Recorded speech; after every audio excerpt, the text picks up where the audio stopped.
what caught my eye first, speaking about it first in the news, there was a big thing about the co-founder of Black Lives Matter. Where, she bought the house, $6 million house, and, there was a whole back and forth about what it was about and what it was for, and if it was, correct for her to do or not.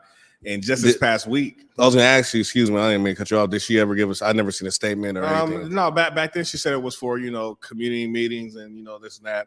And then just this past week, she came out saying she lied, and she bought the house and been having parties and kicking it. So I mean, just goes to show you, man.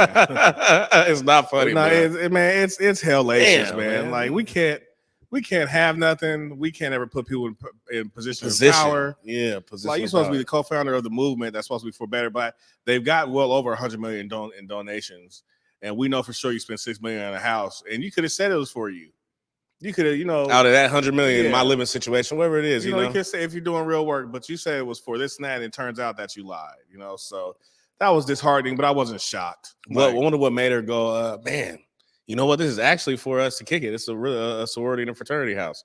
I mean, I think because things get so in depth with investigations these days, and people got loose lips, and then social media, this is time where it was gonna come out eventually. So it's probably like, let me tell the truth now, because he probably had no meetings. Like, be a noble Negro and tell you the truth about what happened. Finally, let me tell the truth when you could have started off with, hey, this is a part of the movement, but it's also for me to live. Yeah. Like that would have been accepted, but you came kicking it off with the same BS. This is for the movement. We having meetings. We getting stuff going, and that wasn't it. So that's what bothers me. I don't.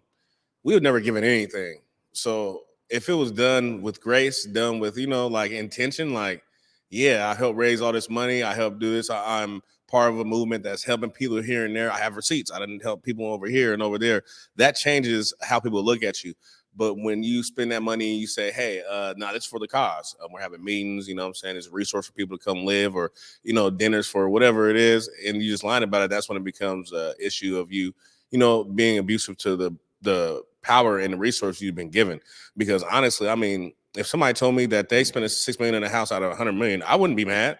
If you spend a lot of money on helping people and you're in charge or a part of the authority for this resource, then why would I be mad if you treat it yourself? That's what you're supposed to do. That's what people in Fortune 500s do. Anybody get programs? I was gonna say that the Red Cross, what's the Goodwill? Like those CEOs and stuff, their take home's incredible. So it would have been okay for it to just be like, this is what it's about. Malloyns. This is the fruit of Malloyns. I mean, I guess we've been, I don't know, scrutinized so long. You just feel like you gotta lie, but that just sets the wrong president. You're supposed to be putting the truth out there for people to understand and see and feel. And now it's kind of a backlash because you could have just told the truth off top.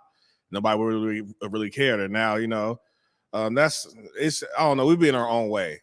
Integrity too, because it's people who are looking at you who are like, I thought about giving you some money, or I thought about making you a part of this, or it's so many people that you don't know is watching you. And that's one thing about how we carry ourselves and how we respond to things. Something I just realized with myself and a lesson I'm learning. Like, what I'm saying, no matter how you feel about something or what's going on, how you respond to things is what matters most, because that's what people remember.